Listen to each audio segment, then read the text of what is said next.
Hey guys, you are watching Vintage Genetics, where it's all about classic bodybuilding, the golden era and aesthetic physiques. So, today is a leg workout, but today we're actually working on weak points. And we have two leg workouts that we do in 1 week. And the first is on a Monday, which is just an overall mass builder, heavy squats, hack squats, leg extensions, etc. But today, which is a Thursday, I like working on some more specific weak points, which are the inner thighs, the hamstrings, and the glutes. So we start out with wide stance squats, and the wide stance emphasizes the adductor muscles, also known as the inner thighs. So I'll be incorporating this exercise more often into my regime to work on thickening that section of the legs. And I try to go as deep as possible without bending over too much. I want to keep the lower back out of it as much as possible. And the second exercise you see right now is the lunge. And this is the exercise that's gonna tie in the quad work with the hamstring work. And lunges target they target the quads, the hamstrings, the glutes. And I like doing these walking. You can also do them stationary and just alter between legs. But I find walking lunges better because you're then also training your core more and stabilizing muscles for a more complete physique. And also I like to do big and wide steps to the side a little to again emphasize the inner thighs as well.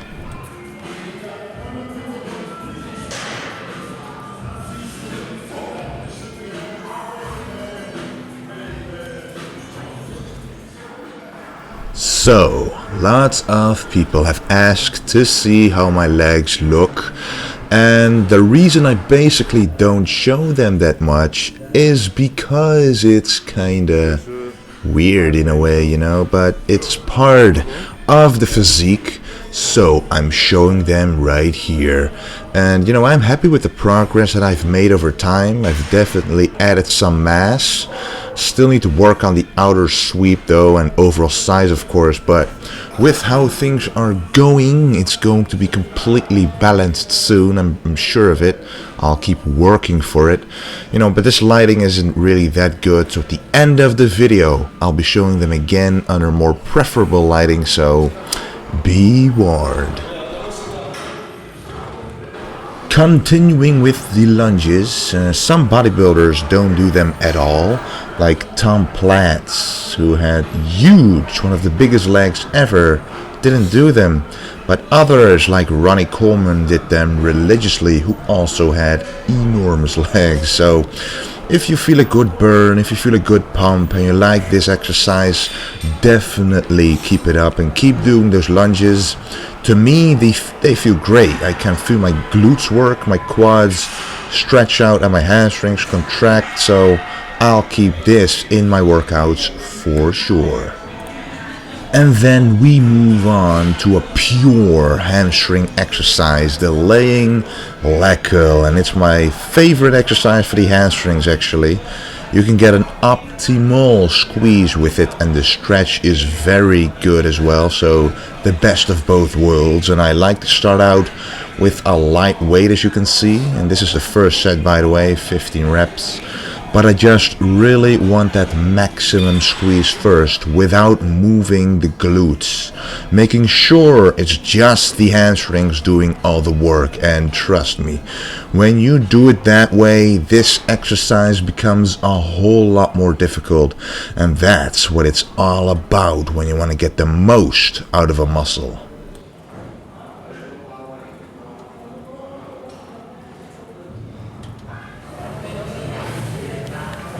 And then it's time for the seated leg curl. And I keep my legs closer together on this one so that I can hit on the outside portion of the hamstrings a little more, making it even more different from the laying leg curl. And they both are great exercises, but little things like changing the position of your legs a bit can make a big difference in the long run in terms of complete hamstring development. And this exercise, just like the previous one, is also performed doing pyramid style sets. So you start out with 15 reps, hit full range of motion, and then increase the weight and hit 12 reps and so on. And make sure every set is difficult to perform and increase the weight every time. You know, some people keep asking whether they should increase the weight, and my answer to that is yes. Always increase the weight on your next set, unless it's something like a drop set, of course, but increasing the weight definitely is something you should do. And now that the hamstrings are filled with blood, pumped up, I like to stretch them out again with an exercise like this, the stiff leg deadlift with dumbbells. And then I also like to split the set up into two different parts. And the first part is 6 reps below the knee, getting a maximum stretch with constant tension on the hamstrings. And the second part is 6 complete reps, in which you include squeezing the glutes at the top. And this way you hit both the hamstrings optimally and also the glutes, which is a personal weak point of mine. And the weight shouldn't be that heavy. You want to keep the lower back out of it as much as you can. So really focus on the stretch in the hamstrings, go as low as you possibly can, and keep your legs straight. And because we already did 2 hamstring exercises to get a good pump in them, the stretch is even more effective in my opinion. You literally feel the stretch a lot more when the muscle is pumped compared to when you start out with this exercise. So always include it later into your workout, in my opinion.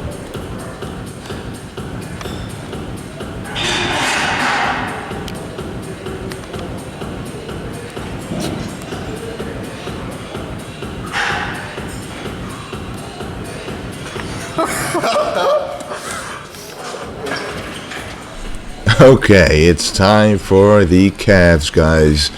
Time to make them explode and grow beyond anything you can possibly imagine. It is time to carve some humongous calves onto our legs. Guys, let's do this. Okay, so we start out with 28ths.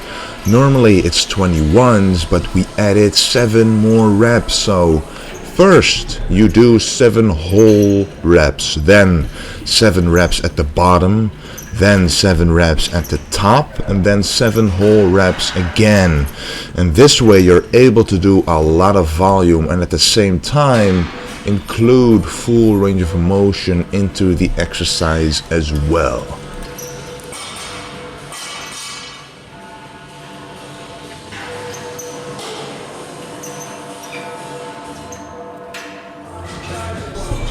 And then we move on to the seated version.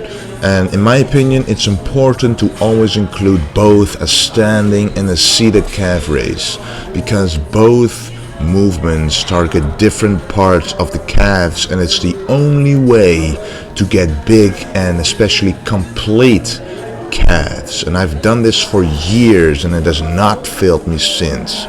And sometimes I like to do seated calf raises with just one leg, as you can see right here. And this is to really focus on the deep contraction of the calf, and you also automatically point the toes outwards a little if you sit like this, which lets you target the outside of the calf more. And that can never be big enough, of course. We all want that extreme sweep, so throwing in an exercise like this definitely helps. And as you can see, the weight should be kept low, because the higher the weight is, the more difficult it becomes to really contract that calf to the maximum. And that is what we want to do during this exercise, so don't look at the weight. And as I mentioned before, here are the legs again under different lighting, showing them off better in my opinion. Anyway, that's it for today, guys. I'm planning to release a video every day until at least the end of the next week. And there might be 1 or 2 days that I won't be able to, but there's a lot coming for sure. And before I forget, I put the Q&A part in the title because I want you guys to submit any questions you have below in the comment section so I can make another Q&A video for you guys. It went pretty well last time, so that's gonna be fun, I'm sure. So leave your questions down below. Thanks for watching. I appreciate all the comments and likes. Keep them coming, and don't forget to stay golden.